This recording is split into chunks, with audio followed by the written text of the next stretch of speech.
Testing. Check. 1, 2, 1, 2, 3. Check 1. Yeah. You got enough of that? Sounds check good. 1. Check 2. Around about this time of year, a lot of music directors, I find, I try to talk to them about stuff and they kind of blank me because by this stage in the year, they're just beginning to panic about Christmas. So what do we do? How do we keep it fresh? And I think we need to, before we do that, we need to actually take a step back and say, this is a privileged time of year for us. You know, in our churches, there will probably be more people who are yet to believe coming into our churches than any other time of year. For many of us, the entire year combined.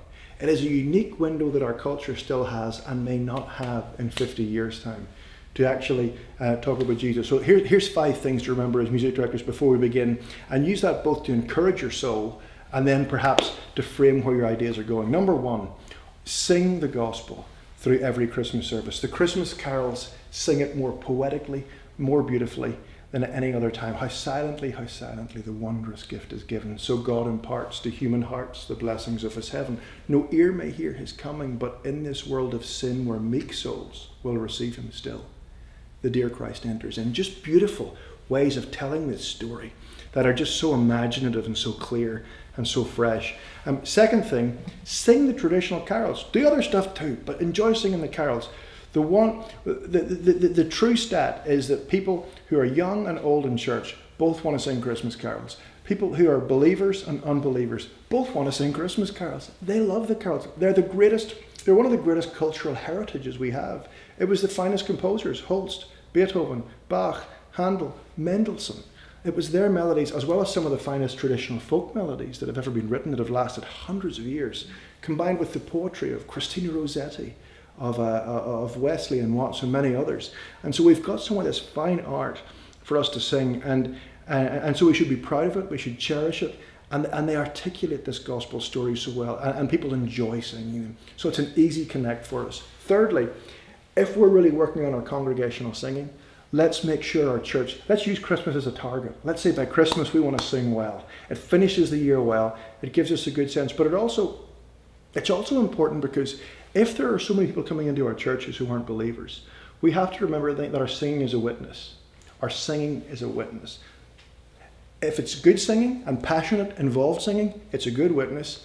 If it's guys standing with iPhones, fiddling with their keys in their pockets, looking disinterested, or giving a tenth of the energy that they'd give at a sports match the night before, it's an appalling witness.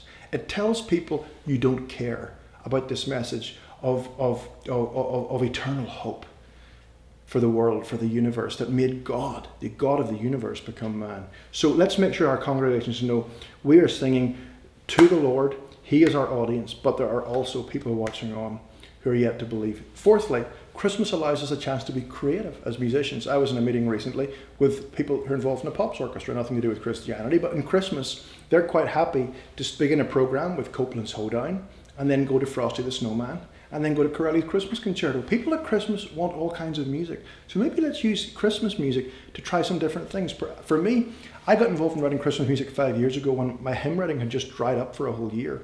Perhaps if you're a choir person, do some children's music, do some more contemporary music. Perhaps if you're a contemporary person, use your band to play more acoustic folk melodies and just see how beautiful they are. A lot of the finest singer-songwriters have done, from Sean Colvin to Sarah McLachlan, have done beautiful arrangements of Christmas carols. Jewel, all done beautiful arrangements of Christmas carols.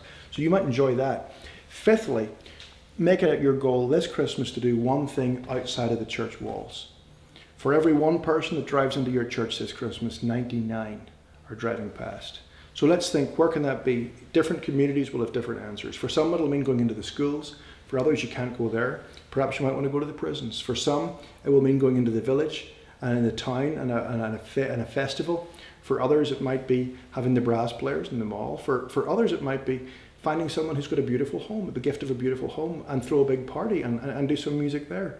Perhaps it is doing something more musically adventurous and doing a special concert in a venue and raising money for it or planning for it. But let's use that chance to get outside of the walls, and let's make our music ministries really count for kingdom missional value outside of the church as well. It'll widen our vision, it'll excite our vision, it'll excite our pastors, and it'll excite our congregations. Testing. Check. 1, 2, 1, 2, 3. Check 1. Yeah. You got enough? enough of that? Sounds Check good. 1, check 2.